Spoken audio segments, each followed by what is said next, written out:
సోదరా, ఈ వీడియో వచ్చేసి చైనాలో ఉన్న ద గ్రేట్ వాల్ గురించి మరియు అక్కడ ఉన్న ప్రజలు, వాళ్ళ కల్చర్, వాళ్ళ ట్రెడిషన్ గురించి మొత్తం వీడియో. ముందుగా ద గ్రేట్ వాల్ వచ్చేసి 21,196 కిలోమీటర్ ఉంటుంది మిత్రమా. వాల్స్లో ద బిగ్గెస్ట్ కన్స్ట్రక్షన్ అని చెప్పొచ్చు. ఈ వాల్ని కట్టడానికి ఇసుక, ఇత్తడి, పెద్ద పెద్ద బండరాళ్ళ వంటివి 2 లక్షల మంది కార్మికులతో కట్టడం జరిగింది.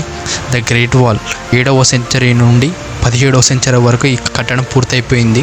ఈ వాల్ని నిర్మించడానికి కారణం కింగ్ అండ్ మింగ్ అనే రాజవంశస్థులు వాళ్ళ జాతి భద్రత కోసం, ఒక గట్టి ప్రొటెక్షన్ కోసం ఈ వాల్ని నిర్మించారు. వాళ్ళు చైనాలో ట్రావెల్ చేయాలనుకుంటే ఇది ఒక బెస్ట్ ఎక్స్పీరియన్స్ అని చెప్పొచ్చు. ఇంకా వాళ్ళ ట్రెడిషన్స్, వాళ్ళ నాగరికత ఏంటంటే చైనాలో ఆల్మోస్ట్ 5,000 ఇయర్స్ ముందే వాళ్ళ నాగరికత మొదలైంది. ఇక్కడ పాపులేషన్ వచ్చేసి 1.4 బిలియన్ పీపుల్, అంటే సుమారు 140 కోట్ల మంది. వాళ్ళ భాషలు వచ్చేసి 292 భాషలు. ఇక్కడ గవర్నమెంట్ 2016లో 1 చైల్డ్ పాలసీ అనే రూల్ని ముందుకు తీసుకువచ్చింది. ఇంకా చైనా వీళ్ళ ఫుడింగ్ స్టైల్ గురించి మనకు తెలిసిందే సోదరా. వీళ్ళ టెక్నాలజీ వాళ్ళలో ముందస్తులో ఉంటుంది. వీళ్ళు కల్పించిన టెక్నాలజీ, ఆర్టిఫిషియల్ ఇంటెలిజెన్సీ మరియు స్పేస్ ట్రావెల్ వంటి గొప్ప ఇన్వెన్షన్స్ ఉన్నాయి వీళ్ళ దగ్గర.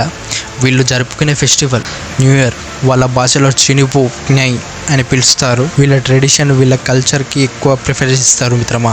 ఈ ఫెస్టివల్ చైనాలో 15 days జరుపుకుంటారు మిత్రమా. మొత్తానికి ఇది సోదరా, చైనా కంట్రీలో ట్రావెల్ చేయాలనుకున్న ప్లేసెస్, వాళ్ళ కల్చరు, వాళ్ళ ట్రెడిషను ఇది. వీడియోని లైక్ చేసి ఛానల్ని సబ్స్క్రైబ్ చేసుకోండి. ఇలాంటి వీడియోస్ మళ్ళీ మీ ముందుకు తీసుకొస్తాం మిత్రమా.